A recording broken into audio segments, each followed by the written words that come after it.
30।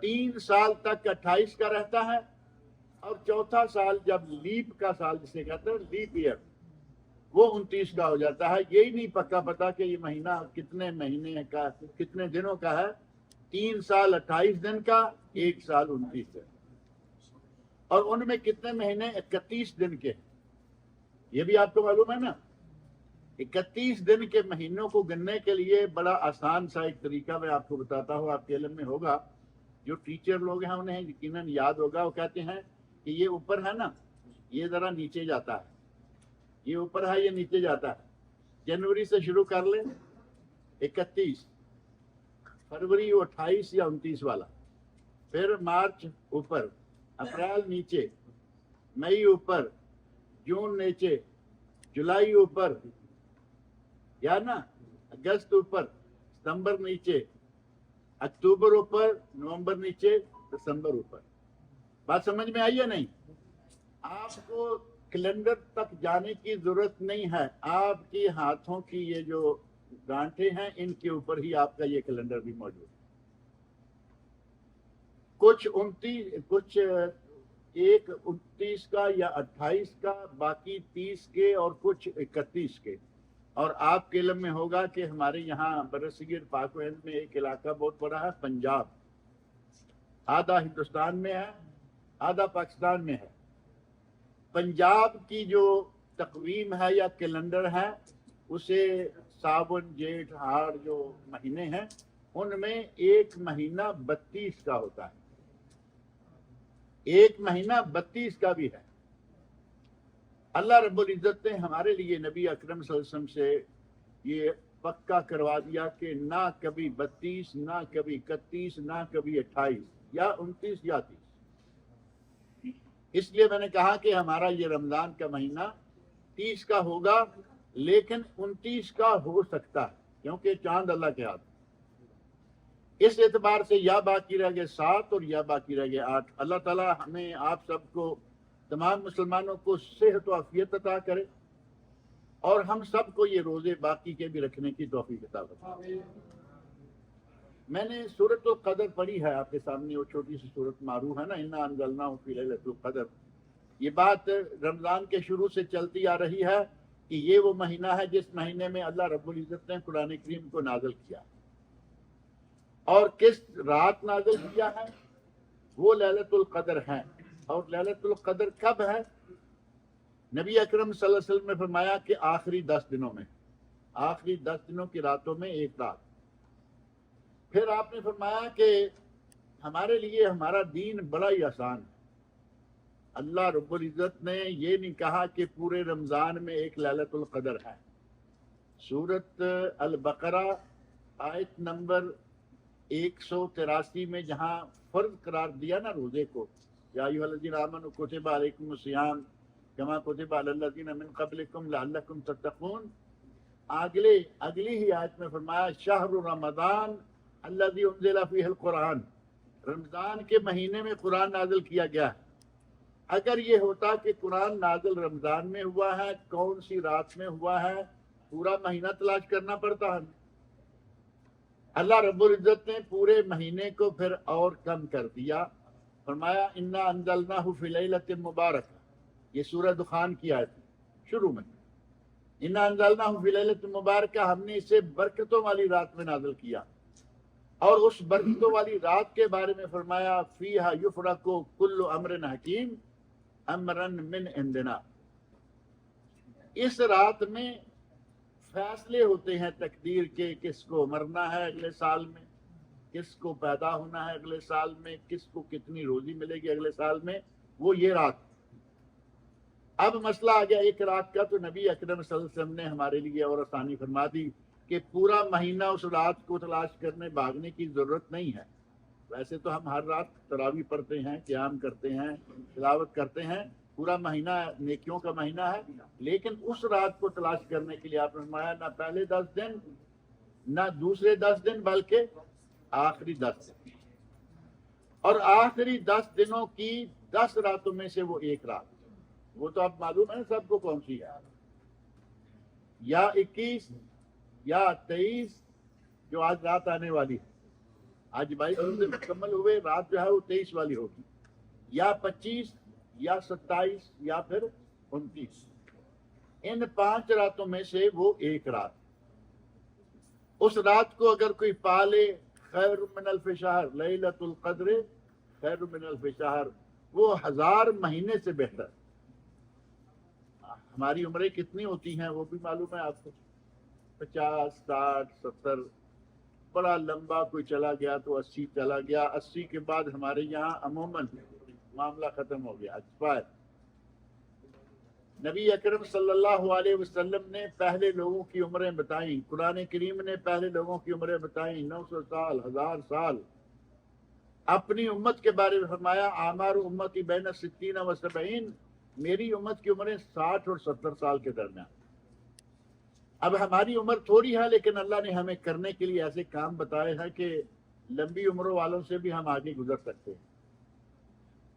اگر نوح علیہ السلام کی عمر کو لے لیا جائے 950 سال، 1000 سال، یہ موجود ہے قرآن کریم میں ذکر ہے کہ نوح علیہ السلام نے 950 سال واز کیا، یعنی عمر کم از کم 950 سال اور اس سے زیادہ جو وقت آنے سے پہلے کی۔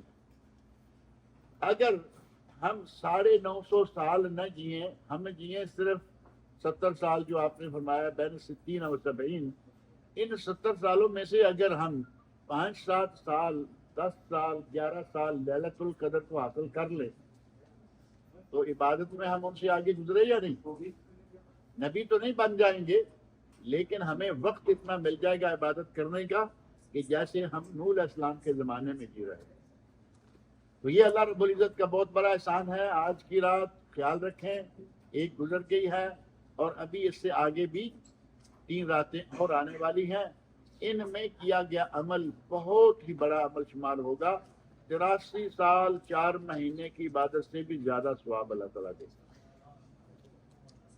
ہمارے دین میں چھوٹے چھوٹے کام پر بڑے بڑے ثواب، صرف اس لیے کہ ہماری عمریں تھوڑی ہیں، چلو کچھ نہ کچھ کر کے یہ فائدہ اٹھا لیں۔